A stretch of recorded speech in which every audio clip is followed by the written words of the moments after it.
ఓం నమో నారాయణాయ నమః. ఏం ఉచ్చస్స మంత్రమో కానీ, ఈ మంత్రం ఇప్పుడు థియేటర్‌లో పలుకుతుంది. రిలీజ్ అయ్యి దాదాపు 10 రోజులు దాటిపోయినా కూడా ఈ సినిమా జోరు ఏమాత్రం తగ్గలేదు. దీని రైట్స్ కొనుక్కున్న అల్లు అరవింద్ గారే ఇలాగన్నారు. అవి థియేటర్సా లేకపోతే ఆలయాలా అని. భక్తులందరూ చెప్పులు విడిచి వస్తున్నారు. మీరింది కరెక్టేనండి. ఆడియన్స్ కాదు భక్తులు. థియేటర్ బయట చెప్పులిడిచి లోపలికొస్తున్నారు. స్వాములు, సన్యాసులు అందరూ కూడా థియేటర్ లోపల ఉన్నారు. అదే మంత్రాన్ని పలుకుతున్నారు. ఈ సినిమా 100,00,00,000 మార్కును చేరుకుంది. ఎక్కడ 15,00,00,000, ఎక్కడ 100,00,00,000. ఇవాళ రోజుల్లో పెద్ద పెద్ద సినిమాలే 100,00,00,000 కొట్టాలంటే తడబడుతున్నాయి. అది కూడా ఈ cinema 'Harihara Veeramallu' and 'Kingdom' లాంటి మూవీస్ అండ్ ఆ పీఆర్ టీమ్స్‌ని తట్టుకొని మరీ నుంచున్నాయంటే మామూలు విషయం కాదు.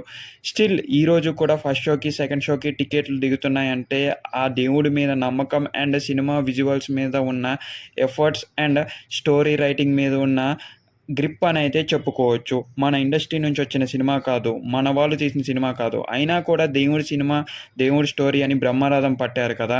అందుకనే 100,00,00,000 కొట్టడం చాలా అంటే చాలా సులువైపోయింది. అండ్ అల్లు అరవింద్ గారు ఈ మాట అనటంలో ఆశ్చర్యమే లేదు. భక్తులందరూ వస్తున్నారు, స్వాములొస్తున్నారు ఏందిది అని. ఎందుకంటే అది దేవుడి సినిమా. అండ్ ఇలాంటి డైరెక్టర్లందరికీ ఒక ఆలోచన అయితే మొదలైంది. మనం కూడా భక్తి రిలేటెడ్ మూవీస్ తీస్తే ఎలా ఉంటుంది అని. అదేవిధంగా రామాయణం మరి మహాభారతం కాకోకుండా మిగతా దేవుళ్ళ స్టోరీలు మరి హిస్టారిక్ మూమెంట్స్ కూడా తీసే అవకాశాలు పెరుగుతూ ఉన్నాయని అయితే చెప్పుకోవచ్చు.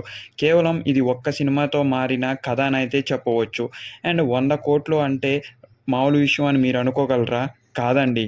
కేవలం పెద్ద పెద్ద సినిమాలున్నాయి కదా! అవి కూడా పీఆర్ టీమ్స్‌తో తప్పుగా ప్రమోట్ చేపించుకొని అండ్ పోస్టర్‌లు ఏపించుకుంటున్న రోజులివి. ఇవన్నీ కూడా దాటుకొని మహా అవతార నరసింహ 100,00,00,000 అంటే it's not a small issue. And దేవుడు తోడు కూడా ఉన్నాడు కాబట్టి ఇలాంటివన్నీ వస్తున్నాయి. కేవలం ఇదొక యానిమేషన్ ఆర్ బొమ్మలు సినిమా అని అనుకునే వాళ్ళకి ఇది మళ్ళీ తిరగరాసిన సినిమా అని అయితే చెప్పవచ్చు. అండ్ ఇంత మంచి అవుట్‌పుట్ ఇచ్చిన డైరెక్టర్‌కి ఆల్వేస్ థ్యాంక్‌ఫుల్‌గా ఉంటూ ఆడియన్స్ తరపున మరియు మన ఛానల్ తరపున. అండ్ మన ఛానల్‌ని మీకు ఇంకా సబ్స్క్రైబ్ చేసుకోకపోతే సబ్స్క్రైబ్ చేసుకోండి గైస్. ఇలాంటి కంటెంట్ ఎప్పుడూ వస్తూనే ఉంటుంది. అండ్ మన టెలిగ్రామ్ మరియు వాట్సాప్ కమ్యూనిటీలో కూడా జాయిన్ అయిపోండి.